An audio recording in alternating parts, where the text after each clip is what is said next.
கிறிஸ்துவின் இனிய நாமத்தினாலே யாவருக்கும் 2021 ஆண்டு புத்தாண்டு நல்வாழ்த்துக்களை நான் மகிழ்ச்சியோடு நான் தெரிவித்துக் கொள்கிறேன். ஜெபம் செய்வோம். மகா இரக்கமும் கிருபையும் நிறைந்த எங்கள் அன்பின் ஆண்டவரே, இந்த வருடத்தினுடைய 1ஆம் தேதி ஆண்டவரே, ஒரு குடும்பத்துடைய அங்கராய திருச்சபையின் குடும்பமாக இந்த புத்தாண்டு வழிமாற்றமுடைய கரங்களை அர்ப்பணித்து நாங்கள் ஜெபிக்கிறோம். ஆண்டவரே, எங்களோடு கூட கடந்த ஆண்டு முழுவதும் கரம்பிடித்து பாதுகாத்த வந்த அன்பின் ஆண்டவர், இந்த புதிய ஆண்டை சந்திக்கவும் இந்த கால வேளையில நம்முடைய திருவிருந்து வழிபாட்டிலே பங்கு பெறவும் ஆண்டவர் கொடுத்த மாபெரும் கிருபை எண்ணி மனதார நாங்கள் ஸ்தோத்திரிக்கிறோம், துதிக்கிறோம். சுவாமி, இன்னும் ஒரு ஆண்டை காண செய்த நம்முடைய கிருபைக்காக நன்றி சொல்கிறோம். இந்த புதிய ஆண்டின் வாக்குத்தத்தங்களையும் ஆசீர்வாதங்களையும் இந்த ஆலயத்தில் பெற்றுக்கொள்ளும்படியாக நாங்கள் வந்திருக்கிறோம். சுவாமி, சிறப்பாக இந்த ஆண்டுகளில் பாடுகின்ற பாடல்கள், ஏறெடுக்கின்ற விண்ணப்பங்கள், கேட்கின்ற கர்த்தருடைய வாக்குகள் எல்லாம் எங்களுக்கு சொந்தமாகவும் ஆசீர்வாதமாகவும் மாற்றுகிறார். இந்த ஆராதனை தொடக்கம் முதல் நிறைவுற்றும் உங்களுடைய கிருபைகளோடு கூட தந்திருக்கிறார்கள். தேச ரட்சகர்கள் மூலமே மனத்தாழ்வுடனே கெஞ்சி மன்றாடுவதும் இதாவே. நம்முடைய ஆராதனைக்கு ஆரம்பமாகவும் ஆண்டவருடைய நாம மகிமைக்காகவும் நம் அனைவரும் எழுந்து என்று கிறிஸ்து சபை காமாலை 81ஆம் ஆண்டு வருஷ பிறப்பாம் என்று புது பக்தியுடனே தேவரீரிடத்தில் வந்து வாழ்த்து செய்ய இயேசுவே உங்கள் ஆவியை அழைத்து என்னை பலப்படுத்தும். அடியனை ஆதரித்து வழிகாற்று 81ஆம் ஆண்டு எழுந்து பாடி ஆண்டவரை நாமத்தில்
Amen.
வரை.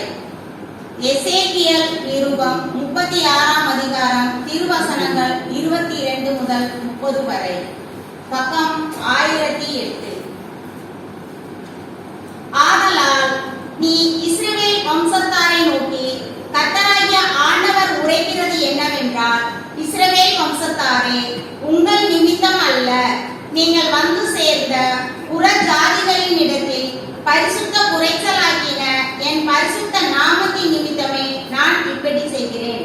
புறஜாதிகளின் நடுவே நீங்கள் பரிசுத்த குறைச்சலாக்கினதும் அவர்களுக்குள் உங்களால் பரிசுத்த குறைச்சல் உண்டாக்கப்பட்டதுமான என் மகத்தான நாமத்தை நான் பரிசுத்தம் பண்ணுவேன். அப்பொழுது புறஜாதிகள் தங்கள் கண்களுக்கு முன்பாக நான் உங்களுக்குள் பரிசுத்தம் பண்ணப்படுகையில் நான் கர்த்தர் என்பதை அறிந்து கொள்வார்கள் என்று கர்த்தராகிய ஆண்டவர் சொல்லுகிறார். நான் உங்களை புறஜாதிகளிடத்தில் இருந்து அழைத்து உங்களை சகல தேசங்களிலும் இருந்து சேர்த்து உங்கள் சுய தேசத்திற்கு உங்களை கொண்டு வருவேன். அப்பொழுது நான் உங்கள் மேல் சுத்தமான ஜலம் தெளிப்பேன். நான் உங்களுடைய எல்லா அசுத்தங்களையும் உங்களுடைய எல்லா நரகலான விக்கிரகங்களையும் நீக்கி உங்களை சுத்தமாக்குவேன். நீங்கள் சுத்தமாவீர்கள். உங்களுக்கு நவமான இருதயத்தை கொடுத்து உங்கள் உள்ளத்திலே புதிதான ஆவியை கட்டளையிட்டு கல்லான இருதயத்தை உங்கள் மாம்சத்தில் இருந்து எடுத்து போட்டு சதையான இருதயத்தை உங்களுக்கு கொடுப்பேன். உங்கள் உள்ளத்திலே என் ஆவியை வைத்து உங்களை என் கட்டளைகளில் நடக்கவும் என் நியாயத்தை கைக்கொள்ளவும் அவைகளின்படி செய்யவும் பண்ணுவேன். உங்கள் பிதாக்களுக்கு நான் கொடுத்த தேசத்திலே நீங்கள் குடியிருப்பீர்கள். நீங்கள் என் ஜனமாய் இருப்பீர்கள். நான் உங்கள் தேவனாய் இருந்து உங்கள் அசுத்தங்களை எல்லாம் நீக்கி உங்களை ரட்சித்து உங்கள் மேல் பஞ்சத்தை கட்டளையிடாமல் கோதுமையை வரவழைத்து அதை பெருக பண்ணி, நீங்கள் இனிமேல் ஜாதிகளுக்குள்ளே பஞ்சத்தினால் உண்டாகும் நிந்தையை அடையாதபடிக்கு விருட்சகத்தின் கனியையும் வயலின் பலன்களையும் பெருக பண்ணுவேன். வாசிக்க வேண்டிய முதலாம் வேத பாடகம் வாசித்தாயிருக்கிறது. தேவனுக்கே மகிமை உண்டாகும். சுவிசேஷ வேத பாடம் வாசிக்க கேட்போம். சுவிசேஷ வேத பாடம் பரிசுத்த லூக்கா எழுதின சுவிசேஷம் 24ஆம் அதிகாரம் வசனங்கள் 44 முதல் 49 முடிய. லூக்கா 24 வசனங்கள் 44 முதல். அவர்களை நோக்கி, மோசேயின் நியாயப்பிரமாணத்திலும் தீர்க்கதரிசிகளின் ஆகமங்களிலும் சங்கீதங்களிலும் என்னை குறித்து எழுதியிருக்கிறவைகளெல்லாம் நிறைவேற வேண்டியது என்று நான் உங்களோடு இருந்தபோது உங்களுக்கு சொல்லிக் கொண்டு வந்த விசேஷங்கள் இவைகளே என்றார். அப்பொழுது வேத வாக்கியங்களை அறிந்து கொள்ளும்படி அவர்களுடைய மனதை அவர் திறந்து அவர்களை நோக்கி, எழுதியிருக்கிறபடி கிறிஸ்து பாடுபடவும் 3ஆம் நாளில் மரித்தோரிலிருந்து எழுந்திருக்கவும் வேண்டியதாய் இருந்தது. அன்றியும் மனம் திரும்புதலும் பாவ மன்னிப்பும் எருசலேம் தொடங்கி சகல தேசத்தாருக்கும் அவருடைய நாமத்தினாலே பிரசங்கிக்கப்படவும் வேண்டியது. நீங்கள் இவைகளுக்கு சாட்சிகளாயிருக்கிறீர்கள். என் பிதா வாக்குத்தத்தம் பண்ணினதை இதோ நான் உங்களுக்கு அனுப்புகிறேன்.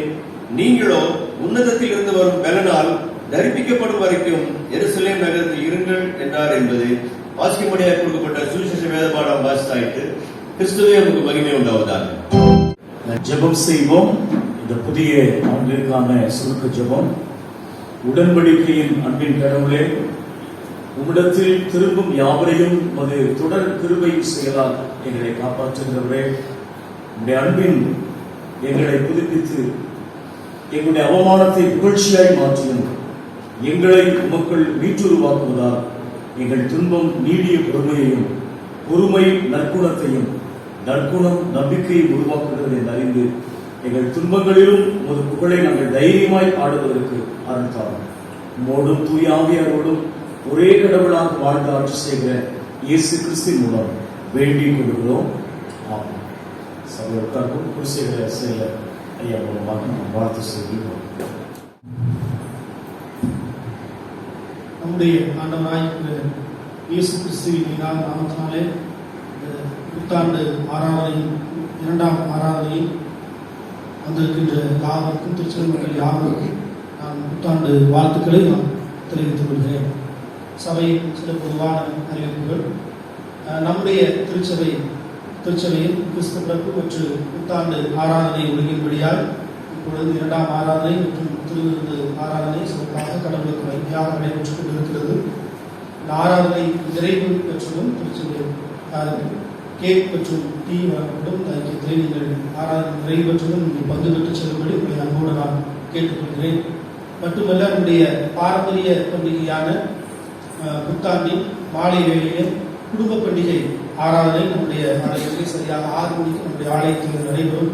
திருச்சபையார் நீங்கள் உற்சாகமாக நீங்கள் குடும்பமாக அந்த குடும்ப பண்டிகை ஆராதனையிலே நீங்கள் பங்கு பெற்று செல்லும்படி வந்து கலந்து கொள்ளும்படி உங்களை அன்போடு நான் கேட்டுக்கொள்கிறேன். நன்றி. முதல் தேதி இந்த தொடக்க குறிப்பாக இந்த வழிபாட்டில் இந்த 2ஆம் திருவிருந்து ஆராதனையில் பங்கு பெறக்கூடிய அனைத்து ஒரு குடும்ப தூய மக்கள் யாவருக்கும் மீண்டும் என்னுடைய விஷஸ், நியூ இயர் விஷஸ், இந்த புதிய ஆண்டினுடைய பிளஸிங், புதிய ஆண்டுடைய வாழ்த்துக்கள். அருமையான எடுத்துக்கொள்கிற அனைத்து முயற்சிகள் உங்களுடைய பிள்ளைகளுக்காக நீங்கள் எடுத்துக்கொள்கிற முயற்சிகளை ஆண்டுடைய கிருபை இருக்க வேண்டும் என்று திருச்சபை போதகராக உள்ளத்தின் ஆழத்திலிருந்து மனதால் நான் வாழ்த்துகிறேன். ஆண்டவர் தொடர்ந்து உங்களை நிறைவாய் ஆசீர்வதிப்பார்கள். இன்று மாலை நடைபெறக்கூடிய இந்த ஃபேமிலி கவர்னன்ஸ் சர்வீஸ் குடும்ப உடன்படிக்கை வழிபாட்டிலும் இந்த தீபா வழிபாட்டிலும் உங்களுடைய முழு பங்களிப்பையும் குடும்பமாக இன்று மாலையில் பங்கு பெற்று அவரை உறுதி செய்வார். உங்களை யாவரையும் அன்போடு கூட நான் கேட்டுக்கொள்கிறேன். சமூகத்தில் நம்மை அர்ப்பணித்து நாம் ஜெபிப்போம். 2021ஆம் ஆண்டின் வாக்குத்தத்த செய்தியை எங்களோடு கூட பேசுங்கள் என்று சொல்லி இந்த ஆராதனை பங்கு பெற வந்திருக்கக்கூடிய நம் அனைவரும் அர்ப்பணித்து இந்த வாசிக்க 2 திருமுறை பகுதியிலிருந்து எங்களோடு நீங்க பேசுங்க, இந்த செய்தியுடைய வாழ்வில் ஒரு பெரிய மாற்றத்தை கொடுக்கிறது என்று சொல்லி உடைய மெல்லிய சத்தத்திற்கு அனைவருடைய செவிகளை நாம் சாய்ப்போம். ஆண்டவர் நமக்கு வாழ்வு கொடுக்கிறவர். ஆண்டவர் இந்த புதிய ஆண்டில் வாழ்வை வழங்குபவர்.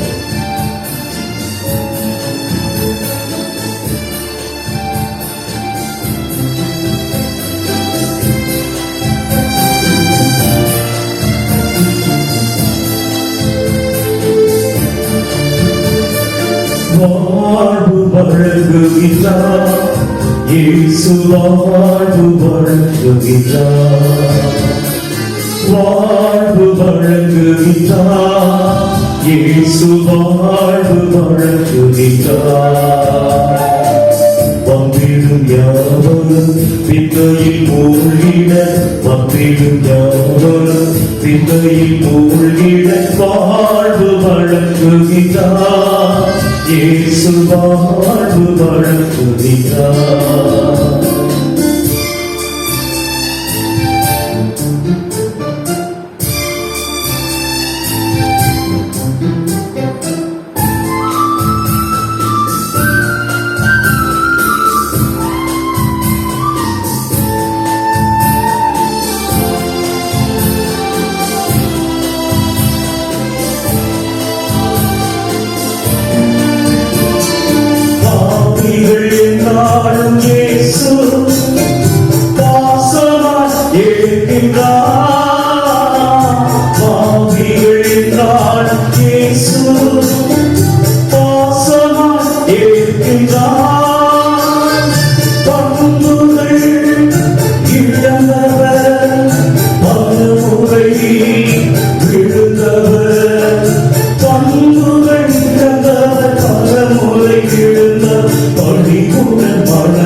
இயேசு, வாழ்வு வழங்குகின்றார்.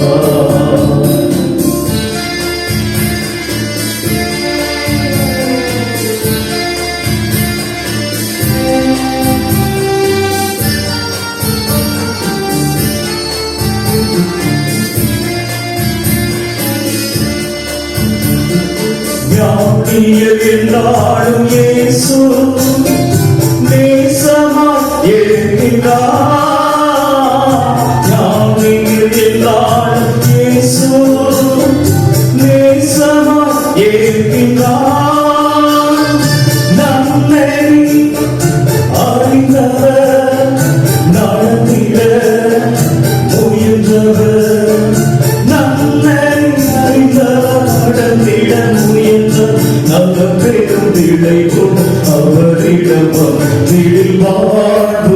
வழங்குகின்றார். இயேசு வாழ்வு வழங்குகின்றார்.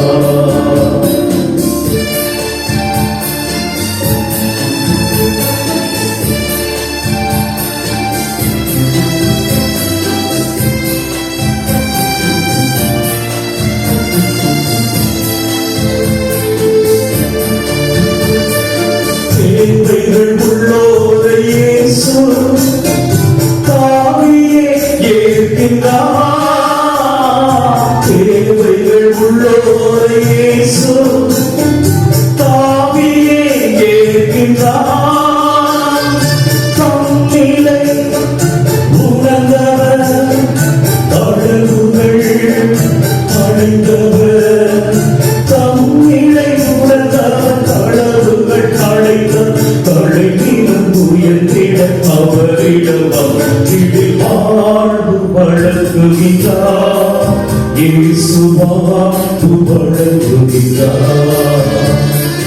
வாழ்வு வழங்குகின்றார். இயேசு வாழ்வு வழங்குகின்றார். பக்தியும் யாவரும் பிந்தையில் மூழ்கிட பக்தியும் யாவரும் பிந்தையில் மூழ்கிட வாழ்வு வழங்குகின்றார். இயேசு வாழ்வு வழங்குகின்றார். வாழ்த்துய ஆவியானவரே, இந்த புதிய ஆண்டின் ஆசீர்வாதமான வாழ்வை எங்களுக்கு தருகின்றவரே,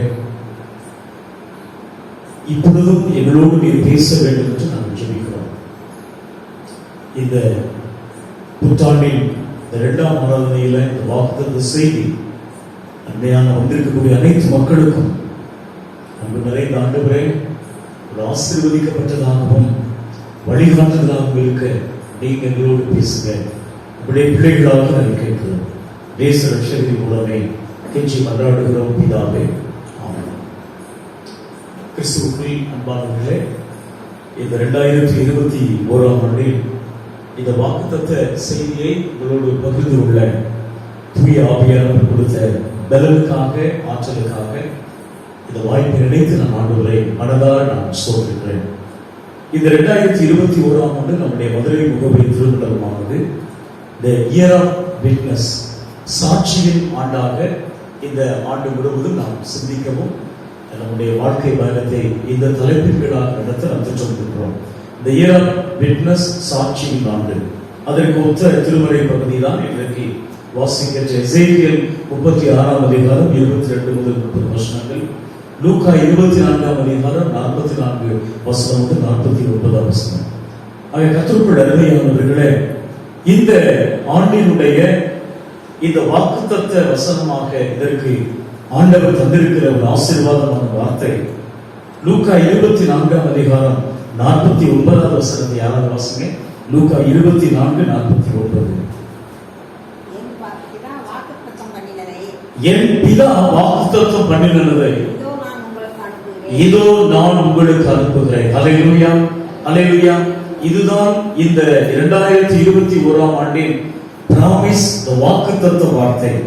இதோ என்னுடைய பிதா உங்களுக்கு வாக்குத்தத்தம் பண்ணினதை நான் உங்களிடம் அனுப்புகிறேன். அப்படியானால் நான் உங்களுக்கு அவர் எதை வாக்குத்தத்தம் பண்ணினார், அந்த வல்லமை என்ன, பரிசுத்த ஆவியை உங்களுக்கு நான் கொடுப்பேன். அதுதான் 2021ஆம் ஆண்டில ஆண்டவர் நமக்கு தரக்கூடிய பிராமிஸ் என்று சொன்னார்.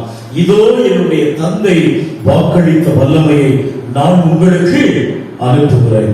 கிறிஸ்துவுக்குள் அன்பானவர்களே, இந்த சாட்சியின் ஆண்டில நீங்களும் நானும் சாட்சியாக இருப்பதற்கு தூய ஆவியானவர், பரிசுத்த ஆவியானவர் மிகவும் நமக்கு தேவை.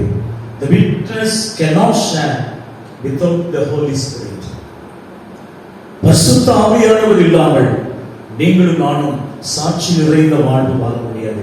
அப்படியானால் சாட்சியுள்ள வாழ்வுக்கு பரிசுத்த ஆவியானுடைய வல்லமை நிச்சயம் தேவை. ஆகவேதான் அப்போஸ்தலர் 1ஆம் அதிகாரம் 8வது வசனத்தில் சொன்னபடி பரிசுத்த ஆவி உங்களிடத்தில் வரும்பொழுது நீங்கள் பலனடைந்து எருசலேமிலும் யூதேயாவிலும் சமாரியாவிலும் உலகத்தின் கடைகள் வரைக்கும் எனக்கு நீங்கள் சாட்சிகளாய் இருப்பீர்கள். அல்லேலூயா. இந்த புதிய வருஷத்துல பரிசுத்த ஆவி இந்த தூய ஆவியானவர் இடத்தில் வருகின்ற பொழுது நீங்கள் பலன் அடைந்து, நீங்கள் வல்லமையை பெற்று, நீங்கள் நல்ல சரீர சுகபலனை பெற்று எனக்கு நீங்கள் சாட்சிகளாக இருப்பீர்கள். சாட்சி நாம் பகர வேண்டும் என்று சொன்னால் பரிசுத்த ஆவியானவர் நம் ஒவ்வொருவருக்கும் வேண்டும். ஆகவேதான் யோவான் 20ஆம் அதிகாரம் 22ஆம் வசனத்தில் ஆண்டவர் இயேசு கிறிஸ்து சீஷர்களை அவர்கள் பார்க்கின்ற பொழுது, சீஷர்கள் மேல் ஊதி நீங்கள் பரிசுத்த ஆவியை பெற்றுக் கொள்ளுங்கள். அந்த நிமிஷமே அவர்கள் புதிய பலனை பெற்றுக் கொண்டார்கள். கர்த்தருக்குள் அருமையானவர்களே, நம்முடைய சொந்த பலத்தால் நாம் சாட்சியாக இருக்க முடியாது. நம்முடைய சொந்த பலத்தால் நாம் சாட்சியாக இருக்க முடியாது. மாறாக ஆண்டவரின் ஆவியானவருடைய பலம் ஒவ்வொருவருக்கும் தேவை. நீங்களும் நானும் இந்த வாக்குத்தத்தத்தை சுதந்திரித்துக் கொள்ள வேண்டும் என்று சொன்னார். ஆண்டவரே, இந்த 2021ஆம் ஆண்டின் வாக்குத்தத்தமாய் இந்த ஹோலி ஸ்பிரிட்டை, இந்த தூய ஆவியை எங்களுக்கு பலனாய் தாருங்கள் என்று சொல்லி நாம் கேட்போம். கடந்த ஆண்டு 2020 முழு இந்த பரிசுத்த ஆவியானுடைய துணையால இந்த பேண்டமிக் சிச்சுவேஷனை நாம் கடந்து வந்திருக்கிறோம். தொடர் பயணமாகவே நாம் சென்று கொண்டிருக்கிறோம். இந்த கடுமையான பயணத்தின் இந்த புதிய ஆண்டையும் நாம் இந்த அனுபவத்தோடு நாம் சந்திக்கிறோம். பரிசுத்த ஆவியானவர் சென்ற ஆண்டு நம்மோடு கூட இருந்தது போலவே எத்தனையோ தனிமைப்படுத்தப்பட்ட ஒரு சூழல், எத்தனையோ நமக்கு அருமையானவர்கள் இழக்க நேரிட்டார், எத்தனையோ உறவுகளை சந்திக்க முடியாத ஒரு சூழல், எத்தனையோ மன அழுத்தங்கள், கஷ்டங்கள், வேதனைகள், துன்பங்கள் எல்லாத்தையும் தாங்குவதற்கு பரிசுத்த ஆவியானவர் நம்மை பலப்படுத்தியது போலவே இந்த புதிய ஆண்டு முழுவதும் நீங்களும் நானும் சாட்சியாய் வாழ்வதற்கு ஆவியானவருடைய துணை ஒவ்வொருவருக்கும் வழங்கப்படும் என்ற ஒரு வாக்கு தத்தத்தை தருகிறார். யோபு 2ஆம் அதிகாரம் 28ஆம் வசனத்தில் சொன்னபடி, ஆண்டவரின் நாமத்திலே நான் மாந்தர் யாவர் மேலும் என்னுடைய ஆவியை ஊற்றுவேன். ஹல்லேலூயா, ஹல்லேலூயா. நான் எல்லார் மேலும் பரிசுத்த ஆவியை நான் ஊற்றுவேன். உங்களோடு இருக்கின்ற ஆவியானவர், நம்மோடு அசைவாடுகின்ற ஆவியானவர், நம்மோடு பலன் தருகின்ற ஆவியானவர், இந்த புதிய வருஷத்துல ஆவியானவரே நீர் எங்களோடு இருங்க ஆண்டவரே, நீர் எங்களோடு இருப்பீர்கள் என்று சொன்னால் நான் பலத்தை பெற்றுக்கொள்ள முடியும் என்ற ஒரு வாக்கு தத்துவத்தை சோதரித்துக் கொள்ள ஆண்டவர் பெரிய காரியங்களை செய்வார். இந்த ஆவியானவர் நமக்குள் இந்த புதிய ஆண்டில் வருகின்ற பொழுது பழைய இயல்புகளை வெற்றி ஒரு புதிய மக்களாக மாற இந்த தூய ஆவியானுடைய துணை நம் ஒவ்வொருவருக்கும் தேவை.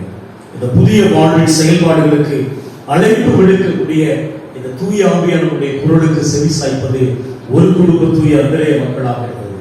ஆகவே நம்முடைய வாக்கு தத்துவம் லூக்கா 24ஆம் அதிகாரம் 49ஆம் வசனத்தில் சொன்னபடி, தந்தை வாக்களித்த அந்த வல்லமையை, இந்த பரிசுத்த ஆவியினுடைய அபிஷேகத்தை, தூய ஆவியின் வல்லமையை நம்ம எல்லாருக்கும் ஆண்டவர் நம்மோடு கூட இருக்கும்படியாய், நம்மோடு கூட பலப்படுத்தும்படியாய் நமக்கு வாக்கு தத்துவமாக கொடுத்திருக்கிறார்.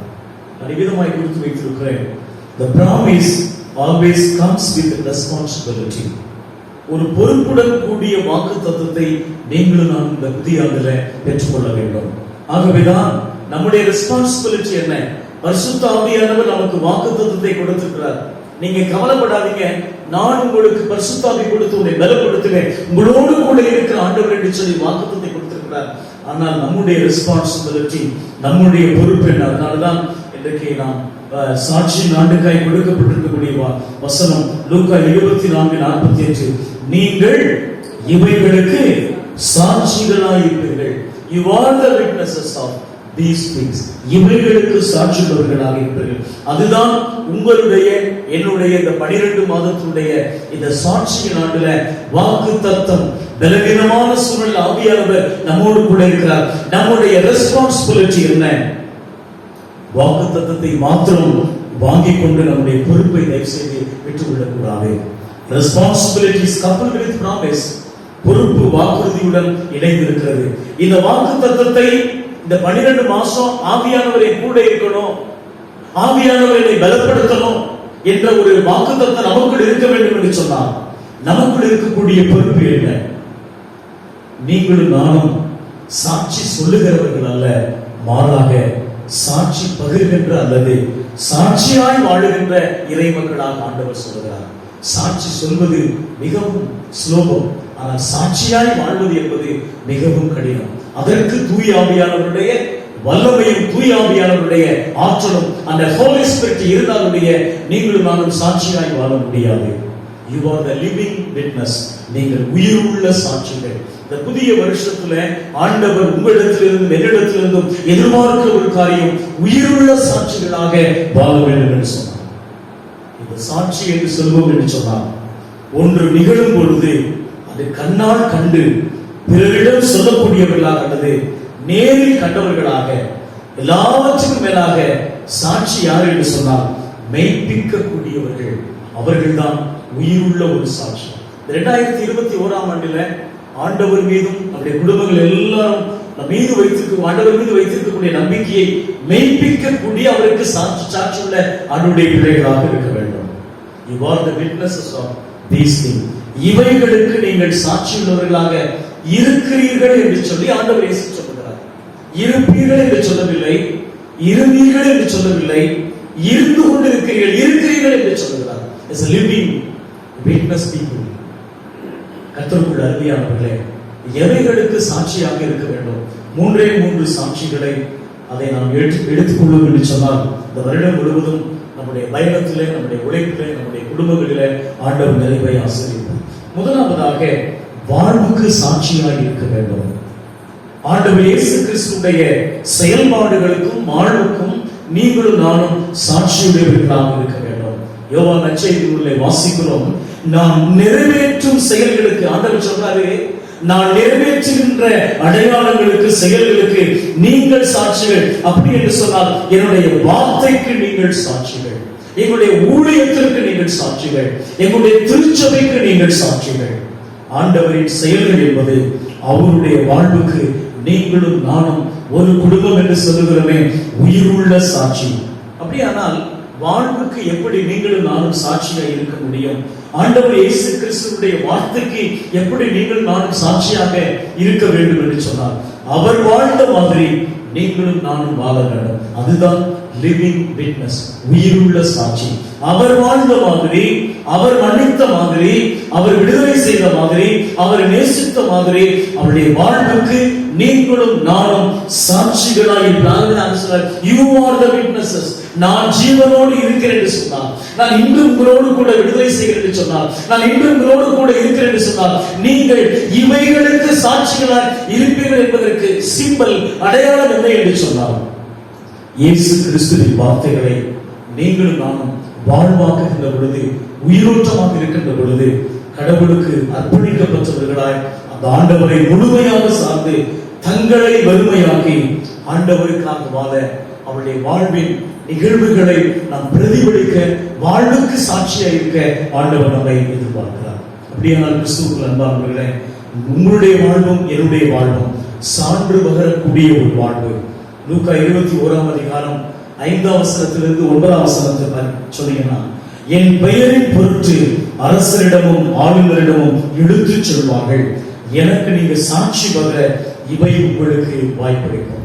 2021ஆம் ஆண்டு நம்ம கொடுத்திருக்கக்கூடிய ஒரு கிரேட் பிரிவிலேஜஸ், நீங்களும் நானும் கிறிஸ்துவின் சாட்சிகளாக மற்ற மக்களுக்கு பிரதிபலிக்க வேண்டும். அதற்கு ஒரே ஒரு அடையாளம் இல்லை என்று சொன்னால், அவருடைய வார்த்தைக்கு நாம் செவிசாய்த்து ஆண்டவருக்கு அஞ்சி சாட்சி பகரக்கூடிய ஒரு புனிதமான வாழ்க்கை வாழ்பவர்களுக்கு மாத்திரமே இந்த நாள், இந்த ஆண்டு நலம் தரும் ஆண்டாக இருக்கும். அல்லேலூயா, அல்லேலூயா. கஷ்டங்கள் வரலாம், துன்பங்கள் வரலாம், வேதனைகள் வரலாம், பலவீனங்கள் வரலாம், பல அச்சுறுத்தல் இருக்கலாம். இப்படிப்பட்ட சூழ்நிலையில ஆண்டவர் கொடுத்திருக்கிற பிராமிஸ், ஹோலி ஸ்பிரிட், ஆவியானவர் உங்களோடு கூட இருப்பார். அந்த ஆவியானவரை நாம் சுதந்திரித்துக் கொண்டு சாட்சிகளாய் இருப்பதற்கு முதல் சாட்சி, வாழ்வுக்கு சாட்சியாய் நீங்கள் நானும் உயிருள்ள வாழ்வு வாழுகின்ற பொழுது நிச்சயமாக நம்முடைய வாழ்க்கை சான்று பகிர்கின்ற ஒரு வாழ்வாக இருக்க ஆண்டவர் கிருபை செய்வார். இயேசுவை போல் வாழ்வோம், அவருடைய வார்த்தைக்கு நாம் கீழ்ப்படிவோம், புனித வாழ்க்கை வாழ்ந்து நிறைவான ஆசீர்வாதங்களை பெற்றுக் கொள்வோம். இரண்டாவதாக அவருடைய இறப்பிற்கு சாட்சி. யாரெல்லாம் அவருடைய வாழ்வுக்கு சாட்சியுடையவர்களாக இருக்கிறார்களோ, இரண்டாவது அவருடைய இறப்புக்கு சாட்சி. ஆண்டவர் இயேசு கிறிஸ்துவுடைய இறப்புக்கு சாட்சி என்பது அவருடைய இறைப்பணிக்கு சாட்சி. யோவான் நற்செய்தியில் வாசிக்கிறோம், சீடர்களை மாற்றி சொல்றார், இதை கண்டவர் சாட்சி சொல்லுகிறார். எதை கண்டவர்? தண்ணீரும் இரத்தமும் வடிந்தோடியதே அவருடைய இறப்பிற்கு சாட்சி. இறப்புக்கு எப்படி சாட்சியாக இருக்க முடியும்? ஆண்டவர் இயேசு தூக்கின மாதிரி, ஆண்டவர் இயேசு கிறிஸ்து சுமந்த மாதிரி துன்பங்களையும் வேதனைகளையும் கஷ்டங்களையும் நீங்களும் நானும் இந்த புதிய ஆண்டில் நாம் சந்திக்க நேரிட்டாலும் அதை தைரியமாக சுமப்பதற்கு ஆண்டவரின் இறப்புக்கு சாட்சி, அவருடைய இறப்பில் ஆண்டவர் நிறைவான ஒரு வாழ்வை தந்திருக்கிறார். கிறிஸ்துவுக்குள் அன்பானவர்களே, இன்றைக்கு நாம் ஆண்டவருடைய சமூகத்தில் அவர் துன்பத்தை தாங்கிக் கொண்டார், அவர் வேதனையை தாங்கிக் கொண்டார், தன் உயிரோடு வாழ்ந்த நாட்களில நிறைவான ஆசீர்வாதங்களை கொடுத்தார். ஒருவேளை நாம் இறை பணிக்கு நாம் ஒருவேளை சாட்சியா இருக்க வேண்டும் என்று சொன்னால் சாதாரண காரியம் அல்ல, அது ஒரு கடினமான ஒரு காரியம். ஆண்டவரை கேட்போம், ஆண்டவரே உங்களுடைய வாழ்வுக்கு சாட்சியா இருக்கிறேன், உங்களுடைய இறப்புக்கு நான் எப்படி சாட்சியா இருக்க வேண்டும் என்று சொன்னால் துன்பங்களை சகிக்க வேண்டும், நம்மை இழக்க வேண்டும். எத்தனையோ பிரிவினை சிந்தனைகள், எத்தனை பிளவு மனப்பான்மைகள் இன்றைக்கு அதிகமாக இருக்கக்கூடிய இன்றைய காலகட்டத்தில் இந்த வருஷத்தினுடைய தொடக்கத்துல புதுப்பித்துக் கொள்ளும்படியாக வந்திருக்கக்கூடிய கர்த்தருடைய பிள்ளைகளாக நீங்கள் நான் வந்திருக்கக்கூடிய இறைப்பணிக்கு இறப்பிற்கு எப்படி சாட்சியுடையவர்களாக இருக்க வேண்டும் என்று சொன்னால் ஒற்றுமையின் கருவிகளாக இணைந்து சாட்சியாய் வாழ ஆண்டவர் உங்களையும் என்னையும் எதிர்பார்க்கிறார். இன்றைய உலகை ஆட்சி படைக்கக்கூடிய காரிருள் போன்ற இந்த பிரிவினைவாத சிந்தனைகள் நமக்கு தெரியுங்க. என்னென்ன பிரிவினை சிந்தனைகள் நம்மை சுற்றி இருக்கின்றன. நான் நீ என்று பிரித்துக் கொண்டும் ஒருவரை ஒருவர் அழித்துக் கொண்டும் ஒருவரை ஒருவர் தாங்கிக் கொண்டும் எதிரிகளாக பாவித்துக் கொண்டும் இன்னைக்கு இருளில ஒவ்வொரு நாளும் வாழ்ந்து கொண்டிருக்கிறோம். ஆனால் இந்த பிரிவினை சிந்தனைகளை கலைந்து வாழ இறை மக்களாக சாட்சி ஆண்டில இறப்புக்கு சாட்சியாக வாழ வேண்டும் என்று சொன்னார். இறை மக்களாக அவருடைய இறைப்பணிக்கு சாட்சியாக வாழ இந்த பிரிவினைகள் எல்லாம் உடைத்து ஒற்றுமையின் கருவிகளாக இணைந்து சாட்சியாய் வாழ ஆண்டவர் நம்மிடத்தில் எதிர்பார்க்கிறார். தனி மனிதர்களாக நாம் ஊழியம் செய்ய முடியாது, தனி மனிதர்களாக நீங்களும் நானும் எதையும் செய்ய முடியாது. ஆகவேதான் வாக்குத்தத்தத்தை ஹோலி ஸ்பிரிட் உங்களோடு கூட இருக்கிறார், அவர் தேர்ச்சலவாளராக இருக்கிறார், அவர் உங்களை அரவணைக்கின்றவராக இருக்கிறார். தனி மனிதர்களாக பணி செய்வதை விட இணைந்து பணி செய்தால்தான் நீங்களும் நானும் சாட்சியுடையவர்களாக இருக்க முடியும். கர்த்தருக்குள் அருமையானவர்களே, ஆண்டவர் இயேசு கிறிஸ்துவினுடைய இறப்பின் மூலம் பிரிந்து கிடந்த சமுதாயத்தை ஒன்றுபடுத்தினார், ஒப்புரவாக்கினார். ஆகவேதான் எபேசியர் 2ஆம் அதிகாரம் 16ஆம் வசனத்தில் சொன்னபடி பவுல் சொல்றார், துன்புற்று பகைமையை அளித்தார். அவர் கஷ்டப்பட்டது எதற்காக? அவருடைய துன்பப்பட்டது எதற்காக? பகைமையை உலகத்தில் அளிப்பதற்காக. இரு இனத்தாரையும் ஓருடலாக்கி கடவுளோடு தன்னை ஒப்புரவாக்குதல் பண்ணினார். கிறிஸ்துவுக்குள் அன்பானவர்களே, சாட்சியின் ஆண்டுல சாட்சியாய் வாழ வேண்டும் என்று சொன்னார். அப்படி வாழ்வுக்கு நீங்கள் நானும் சாட்சிகளாய் இருக்கின்ற பொழுது அப்படி இறைப்பணிக்கு கிறிஸ்தவர்களாக நாம் நமக்குள் இருக்கக்கூடிய பிரிவினைகளை, நமக்குள் இருக்கக்கூடிய அந்த சிந்தனைகளை கடந்து வாழ அழைக்கப்படுகிறோம். நமக்குள் இருக்கக்கூடிய இந்த டிவிஷன்ஸ், நமக்குள் இருக்கக்கூடிய இந்த பிரிவினைகள் தான் நீங்களும் நானும் அறிவிக்கும் நற்செய்தி பிறர் கேட்டு நம்புவதற்கு ஒரு பேரியராக இருக்கிறது, தடையாக இருக்கிறது. இந்த இடத்துல சர்ச்சை இருக்கிறது என்று சொன்னா, நம்ம ஒரு வீட்டுல கிறிஸ்தவர்களாக ஒரு வீட்டுல இருக்கிறது சொன்னா அநேக ஜனங்கள் நம்முடைய அன்பை புரிந்து கொள்வதற்கு என்ன தடை என்று சொன்னால் டிவிஷன்ஸ், பிரிவினைகள். இதை தூக்கி போடுங்க ஆண்டவரே, உங்களுடைய இறப்பிற்கும் இறைப்பணிக்கும் நான் சாட்சி உள்ளாய், நடமாடும் சாட்சி உள்ளாய் வாழ என்னை தகுதிப்படுத்திக் கொண்டு சொல்லி கேளுங்க. ஆண்டவர் நம்மை ஒற்றுமையின் கருவிகளாக மாற்றுவார். கடைசியாக மூன்றாவதாக உயிர்ப்புக்கு சாட்சி, வாழ்வுக்கு சாட்சி, இறப்பிற்கு சாட்சி. ஆண்டவர் இயேசு கிறிஸ்துவின் உயிர்ப்புக்கு, இவைகளுக்கு நீங்கள் சாட்சியுடையவர்களாக இருக்கிறீர்கள். அப்போஸ்தலர் 3ஆம் அதிகாரம் 15ஆம் வசனத்தில் நீங்க பார்த்தீங்கன்னு சொன்னீங்கன்னா, யாராச்சும் வாசிக்கிறீங்களா? அப்போஸ்தலர் 3ஆம் அதிகாரம் 15ஆவது வசனம். அப்போஸ்தலர் 3:15 வாசிங்க. ஜீவாதிபதியை கொலை செய்தீர்கள், அவரை தேவன் மரித்தோரிலிருந்து எழுப்பினார், அதற்கு நாங்கள் சாட்சிகள். அல்லேலூயா. சாலமோன் மண்டபத்தில் பேதுரு ஐயா அவர்கள் வல்லமையாய் செய்து கொடுத்தார்கள். அந்த வல்லமையாய் செய்து கொடுக்க சொன்னாங்க, நீங்க ஜீவன் அதிபதியை நீங்கள் கொலை செய்து விட்டீர்கள், ஆனால் ஆண்டவரோ அவரை உயிரோடு எழுப்பதற்கு நாங்கள் உயிருள்ள சாட்சிகள். அல்லேலூயா, அல்லேலூயா. இந்த புதிய ஆண்டில ஆண்டவர் சொல்லுகிற ஒரு காரியம், உயிர் தெழுந்ததற்கு நீங்களும் நானும் சாட்சிகள். உயிர்ப்புக்கு எப்படி சாட்சியாக இருக்க முடியும்? இன்றைக்கு கொலோசியர் 3ஆம் அதிகாரம் முழுவதும் வீட்டில் போய் படிச்சு பாருங்க. கொலோசியர் 3ஆம் அதிகாரத்துல அதற்கு தலைப்பு கொடுக்கப்பட்டு சொன்னார், the real Christian life, ஒரு புதிய உண்மையான கிறிஸ்தவ வாழ்வு, ஒரு புதுப்பிக்கப்படும் ஒரு மனித இயல்பு. அப்படியானால் நீங்களும் நானும் உயிரோடு எழுப்பப்பட்டிருக்கிறோம். எதற்கு என்று சொன்னால், நீங்கள் கிறிஸ்துவோடு உயிர்த்தெழுந்தது உண்டானால், நீங்கள் கிறிஸ்துவோடு உயிர் பெற்று எழுந்தவர்களானால், அப்படியானால் நீங்கள் எல்லாரும் ஆண்டவரே, நாங்கள் எல்லாருமே ஆண்டவரோடு உயிர்த்தெழுந்திருக்கிறோம். எவைகளில் என்று சொன்னார் 3ஆம் அதிகாரம் 5ஆம் வசனத்திலிருந்து 9ஆம் வசனம், எதெல்லாம் விட்டுவிடணும், விபச்சாரம், கோபம், சினம், ஒரு பெரிய பட்டியல் போட்டிருக்கும். இவற்றை நீங்கள் மறிக்க வேண்டும், இவற்றை நீங்கள் ஒழித்து விட வேண்டும், இவைகளிலிருந்து நீங்கள் உயிர் பெற்று எழ வேண்டும் என்று ஆண்டவர் சொல்கிறார். செயல்களை களைந்து விட்டு ஒரு புனித மனித இயல்பை நீங்கள் அணிந்து கொள்ள வேண்டும் என்று ஆண்டவர் சொல்கிறார். அதை இப்படி குறித்து வைத்திருக்கிறேன். உயிர்ப்புக்கு சாட்சி என்பது ஒரு முழு மனித வாழ்வு வாழ அழைக்கிறார். the whole life, the fullness life. அப்படிப்பட்ட ஒரு நிறைவாழ்வுக்கு நேராக ஆண்டவர் நம்மை அழைக்கின்றார்.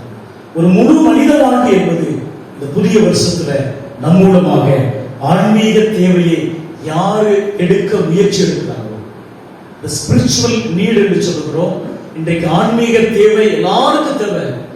இந்த ஆன்மீக தேவையை யாரு நிறைவு செய்கிறார்களோ, நிறைவு செய்கின்ற திருச்சபை ஆசீர்வதிக்கப்பட்ட ஒரு திருச்சபை, நிறைவு செய்கின்ற இறை மக்கள் ஆசீர்வதிக்கப்பட்ட இறை மக்கள், அந்த முயற்சியை ஒரு முழு மனித வாழ்வு தொடங்குகின்றது சொல்லி சொன்னார்கள். ஒருவேளை முழுமையான நிறைவான மனித வாழ்வு இந்த ஆன்மீக தேவையை நோக்கியதாக இருக்க வேண்டும். ஒருவேளை பல நேரங்களில நீங்களும் நாம் நமக்கு வரக்கூடிய டெம்ப்டேஷன் சொன்னால் பாதி வழியிலே முடங்கி போய் விடுகிறோம். பணம், அறிவு, புகழ், இதுதான் என் வாழ்வுடைய லட்சியம். 3 இருந்தா போதும், எனக்கு மணி இருந்தா போதும், எனக்கு நாலேஜ் இருந்தா போதும், எனக்கு எல்லா புகழ், எல்லாரும் அப்ரிஷியேட் பண்ண எல்லாரும் இருந்தா போதும், இது என் வாழ்க்கைக்கு போதும் என்று சொல்லி லட்சியத்தோடு என்னை அவற்றிலே முடங்கி கொண்டிருக்கிறோம். ஆனா அதையும் தாண்டி பல வேளைகளில நம் ஆண்டவருக்காக நிறைவேற்றி விட்டதை மறந்து விடுகிறோம். வேதம் சொல்கிறது, ஒரு உலகமெல்லாம் தனதாக்கினாலும் தனது வாழ்வை இழந்து விட்டால் அவனுக்கு லாபம் என்ன, பலம் என்ன? கிறிஸ்துவுக்குள் அன்பானவர்களே, இந்த முழு மனித வாழ்விற்கான ஆவிக்குரிய தேவையை நிறைவேற்ற வேண்டும் என்று சொன்னார். ஆண்டவர் நமக்கு தருகிற பிளெஸிங் என்ன தெரியுமா? உயிர்த்தெழுதலுக்கு சாட்சி என்ன என்று தெரியுமா? நற்செய்தி அறிவிப்பு பணியை 2021ஆம் ஆண்டில கிறிஸ்துவுக்கு நீங்கள் சாட்சி உடையவர்களாக இருக்க வேண்டும் என்று இந்த திருச்சபையும் சரி, தனிப்பட்ட ஆண்டவருடைய பிள்ளைகள் சரி, கிறிஸ்துவை பற்றி நற்செய்தி அறிவிக்கும் பணியை ஒவ்வொரு கிறிஸ்தவருக்கும் தரப்பட்ட தலையாக திருப்பணியாக இருக்கிறது. இதுதான் நீங்களும் நானும் ஆவிக்குரிய தேவைகளை நிறைவேற்றுகின்ற ஒரு காரியம். கட்டாயம் கண்டிப்பு உண்டு, கட்டாயம் நம்முடைய கடிந்து கொள்ளல், நம்முடைய அறிவுரை தரும் துக்க நிலை எல்லாம் மிக பொறுமை. இவைகளை கொண்டு இறைமக்களாக சாட்சி உள்ளவர்களாக வாழ்ந்து பிற மக்களுக்கு தர வேண்டிய தேவைகளை நீங்களும் நானும் உணர்த்த வேண்டும். வேலை சுருக்கமாக சொல்ல வேண்டும் என்று சொன்னார். 2021ஆம் ஆண்டு வரக்கூடிய 12 மாதங்களில் நமக்கு நலன் தரும் நற்செய்தியை நாடாமல் இறைமகன் தரும் செய்தியை நாடும். நமக்கு தரக்கூடிய, நான் நல்லா இருக்கணும், நான் என்னுடைய குடும்பம் நல்லா இருக்கணும், நாம் என்று நமக்கு நலன் தரும் நற்செய்தியை நாடாமல் ஆண்டவர் தரும் செய்திக்காக நாம் செவிசாய்ப்போம் என்று சொன்னால் நிச்சயமாக அனைத்து மக்களுக்கும் சாட்சியுள்ளவர்களாக வாழ முடியும். The church should show that it is the risen church. உயிருள்ள திருச்சபையாக, எழுப்பப்பட்ட திருச்சபையாக காண்பிக்க வேண்டும், செத்த திருச்சபையாக இல்லை. 2021ஆம் ஆண்டுல ஆண்டவர் இயேசு கிறிஸ்து நமக்கு வாக்குத்தத்தமாய் சொல்லுகிற ஒரு காரியம், உயிரோடு எழுப்பப்பட்ட திருச்சபையாய் நற்செய்தியை அறிவித்து ஆவிக்குரிய தேவையை நிறைவேற்றும் திருச்சபையாக ஆண்டவர் உங்களிடத்திலும் என்னிடத்திலிருந்தும் உயிரோட்ட திருச்சபையாக, உயிரோடு நீங்கள் நானும் அந்த தூய ஆவியானவருடைய துணை கொண்டு ஆண்டவர் நம்மை எதிர்பார்க்கிறார். ஆகவே கிறிஸ்துவுக்குள் அன்பானவர்களே, இந்த இயர் ஆஃப் விட்னஸ், இந்த சாட்சியின் ஆண்டில் இந்த வருடம் முழுவதும் அவரை போல் வாழ்வதற்கு தூய ஆவியானவரே எங்களை பலன் கொடுங்க சுவாமி என்று சொல்லி கேட்போம். உம்மை போல் நாங்கள் சுமந்து உம்முடைய வார்த்தைக்கு நாங்கள் சாட்சி சொல்ல ஆவியானவரே உடைய சாட்சியுள்ளவர்களாய் வாழ எங்களை தகுதிப்படுத்தி சொல்லுங்க. கடைசியாக உயிர்த்தெழுந்தவர்களாக காண்பிக்க, உயிர்த்தெழுந்தவர்களாக மெய்ப்பிக்க, உயிர்ப்புக்கு சாட்சித்தவர்களாக வாழ என்னை தகுதிப்படுத்திக் சொல்லி கேளுங்க. அப்படிப்பட்ட ஒரு நிறைவான ஒரு ஆசீர்வாதத்தை எல்லாம் உள்ள ஆண்டவர் நம் ஒவ்வொருவருக்கும் தந்திருவாராக. ஜெபம் செய்வோம். இரக்கத்தில் ஐஸ்வர்யம் உள்ள எங்கள் அன்பின் ஆண்டவரே, இந்த 2 ஆராதனைகளிலும் எங்களோடு நீர் இந்த லூக்கா 24:48 வசனங்களை சொன்னீங்க ஆண்டவரே. ஆவியானவர் மாத்திரம் எங்களுக்கு போது சுவாமி. அந்த பலன் மாத்திரம் எங்களோடு கூட இருந்தால் நாங்கள் எல்லாத்துக்கும் சாட்சிகளா இருப்போம். நாங்கள் இருக்கக்கூடிய இடத்துல சாட்சிகளா இருப்போம். நாங்கள் வேலை பார்க்கிற இடத்துல சாட்சிகளா இருப்போம். எங்களுடைய எல்லா சூழ்நிலைகளிலும் நாங்கள் சாட்சிகளா இருப்போம். இன்னைக்கு சூழ்நிலை தான் என்னுடைய வாழ்வையை புரட்டி கொள்கிறது. இன்னைக்கு சூழ்நிலை என்னுடைய வாழ்வையை அழுத்திக் கொள்ளுகிறது. அந்த சூழ்நிலையிலும் நாங்கள் உயிருள்ள சாட்சிகளா இருக்க வேண்டும் என்று சொன்னார். ஆவியானவரே, உடைய பலனை பெற்றுக்கொண்டு வாழ்வுக்கும் இறப்பிற்கும் உயிர்ப்பிற்கும் நடமாடும் சாட்சிகளாக, நற்செய்தியை அறிவிக்கும் சாட்சிகளர்களாக வாழ்ந்தேன். என்னுடைய வாழ்வில் இந்த 12 மாதங்களில நிறைவான ஆசீர்வாதங்களை பெற்றுச் செல்ல ஆண்டவர் நடத்தார். நேச ரட்சகரின் மூலமே கெஞ்சி மன்றாடுகிறோம் பிதாவே.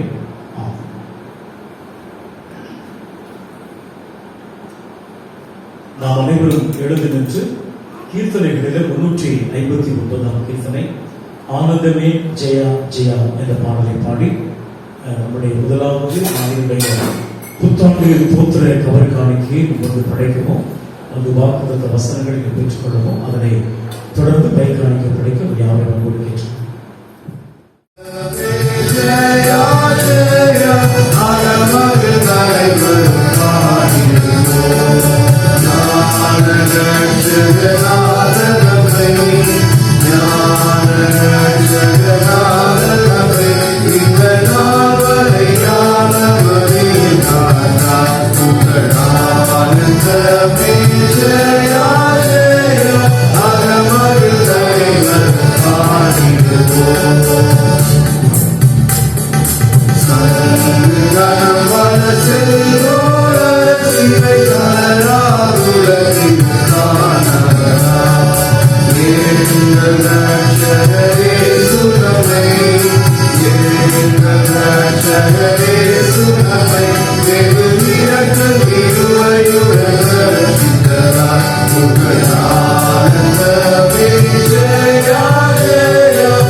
பிரவேசிப்பதற்கு புதிதும் ஜீவனமான மார்க்கத்தை உமது அருமையான குமாரனின் இரத்தத்தினாலே எங்களுக்கு உண்டு பண்ணினீரே.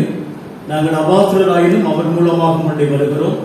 எங்களையும் நாங்கள் படைத்த இந்த புத்தாண்டு தோத்திர காணிக்கைகளையும் பை காணிக்கைகளையும் உடைய நாம மகிமைக்காக அங்கீகரித்து உபயோகிக்கும்படியாக தாழ்மையோடு வேண்டிக் கொள்கிறோம். வானத்தில் பூமியில் உள்ளவர்களெல்லாம் உங்களுடையவர்கள். உங்களுடைய கரத்திலே வாங்கி உமக்கை கொடுக்கிறோம். ஆமென். சேர்ந்து நாம் ஜெபிப்போம்.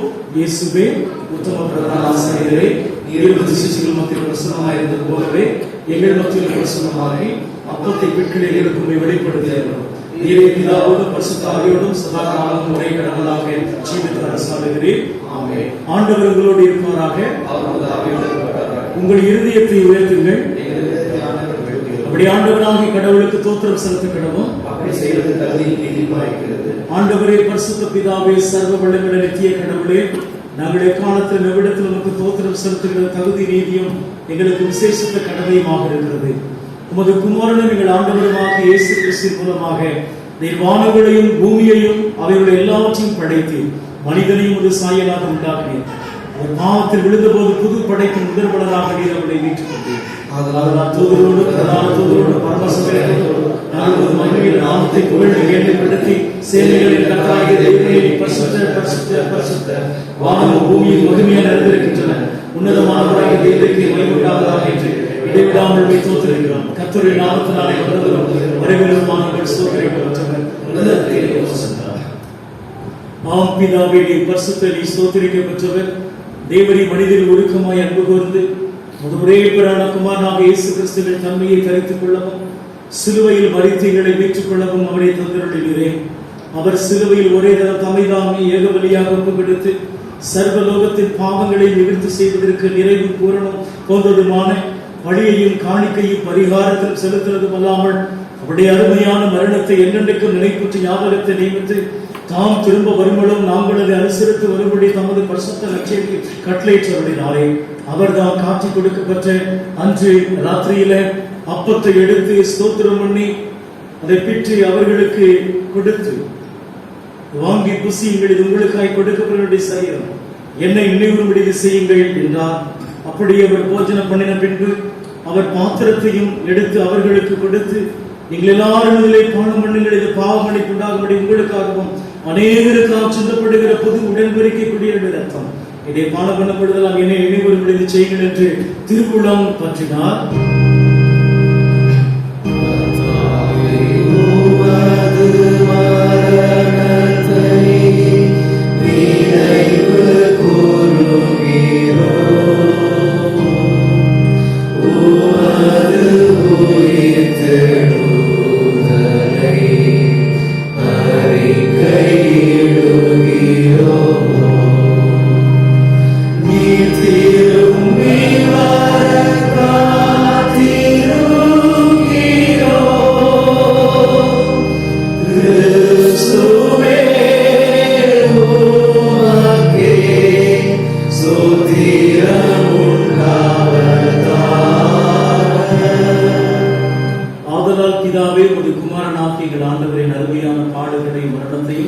மகிமையான உயிர்த்தெழுதலையும் பரமேறுதலையும் நினைவு கூர்ந்து ஒரு அடியார்களாகிய நாங்கள் அவருடைய கட்டளையின்படி அவர் திரும்ப வரும்படவும் அவரை நினைவு கூர்ந்து செய்கிறோம். அவர் நேர்களுக்காக நிறைவேற்றின பூரண மீட்புக்காக உமக்கு நன்றியை செலுத்துகிறோம்.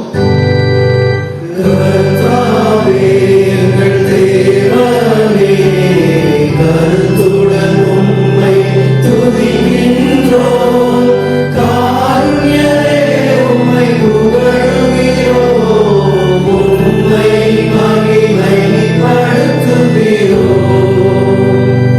நாம் பிற்கிற அப்பம் கிறிஸ்துடைய சரீரத்தின் ஐக்கியமாய் இருக்கிறது அல்லவா?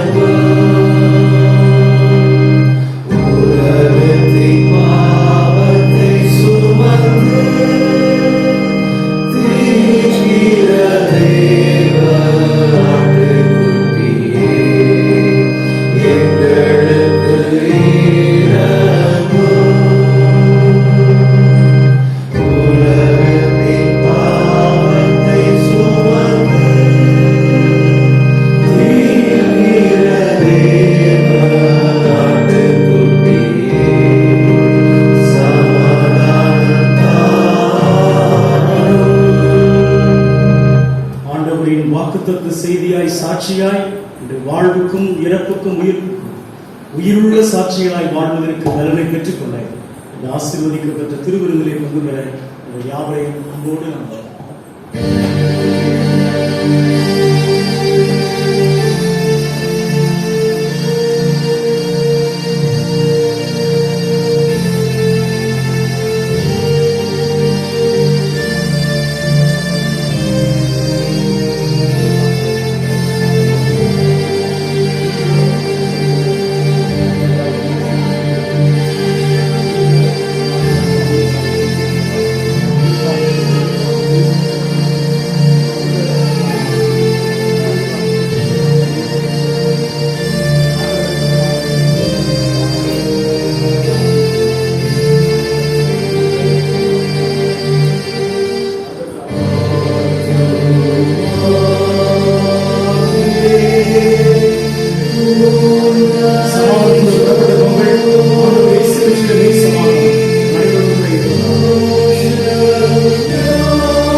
சமாதானத்தில் புறப்படுங்கள். ஆண்டவர் இயேசு கிறிஸ்துவின் சமாதானம் அனைவருக்கும்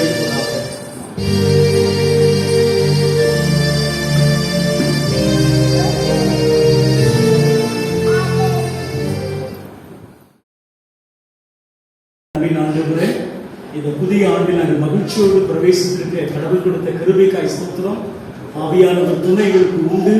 இப்பொழுதே கொடுத்திருக்கிற எங்களோடு கூட இருக்கக்கூடிய ஆவியானவர் எங்களை பலப்படுத்துவார் என்ற ஒரு வாக்குத்தத்தத்தை சொல்லிக் கொண்டு அவருடைய வாழ்வுக்கும் அவருடைய இறைப்பணிக்கும் அவருடைய ஊழியத்திற்கும் நாங்கள் சாட்சிகளாக இருந்து உயிருள்ள சாட்சிகளாக அநேகருடைய ஆவிக்குரிய தேவையை நிறைவேற்றுகின்ற கர்த்தருடைய பிள்ளைகளாக உயிரோட்டமான திருச்சபையில் அங்கு வைத்து உயிருள்ள சாட்சிகளாக வாழ எங்களை பக்குவப்படுத்த கிருபைக்காக நன்றி சொல்கிறோம். இந்த ஆராதனையில் பங்கு பெற்ற ஒவ்வொரு அம்மாமார் ஐயாமார் குட்டி பிள்ளைகள் இயேசுவின் நாமத்திலே நீர் ஆசீர்வதிப்பீராக. நன்மையான ஈவுகளை பெற்றுக்கொள்ள கர்த்தர் உதவி செய்யுமாறு நாங்கள் ஜெபிக்கிறோம். இந்த ஆண்டு முழுவதும் இந்த வாக்குத்தத்தங்களை சுதந்திரித்துக் கொண்டு நிறைவான வாழ்வை பெற்றுக்கொள்ள கர்த்தர் முழுமையான வாழ்வை பெற்றுக்கொள்ள இயேசுவின் நாமத்திலே ஜெபிக்கிறோம். நீர் அப்படி செய்யக்கூடிய மாபெரும் கிருபை என்னை மனதார நாங்கள் உமக்கு நன்றி செலுத்துகிறோம் ஐயா. தொடர்ந்து உடைய கிருபை தங்கியிருப்பதாக, உடைய மேலான கிருபை தங்கியிருப்பதாக. ஆசீர்வதியும் பலப்படுத்தும் தேச ரட்சகரின் மூலமே கெஞ்சி மன்றாடுகிறோம் பிதாவே, ஆமென். எல்லா புத்திக்கு மேலான தெய்வ சமாதானங்களோட கூட இருந்து நீங்கள் தேவனையும் அவருடைய குமாரனாகிய நம்முடைய நாதர் இயேசு கிறிஸ்துவை பற்றி அறிவிலும் அன்பிலும் நிலைத்திருக்கும்படி உங்கள் இருதயத்தையும் சிந்தையும் காக்க கடவுது பிதா குமாரன் பரிசுத்த ஆவியுமாகிய சர்வ வல்லமை பொருந்தின தேவனுடைய ஆசீர்வாதம் உங்களுக்குள்ளே இருந்து எப்பொழுதும் உங்களோட கூட நிலைத்து நிற்க கடவுது.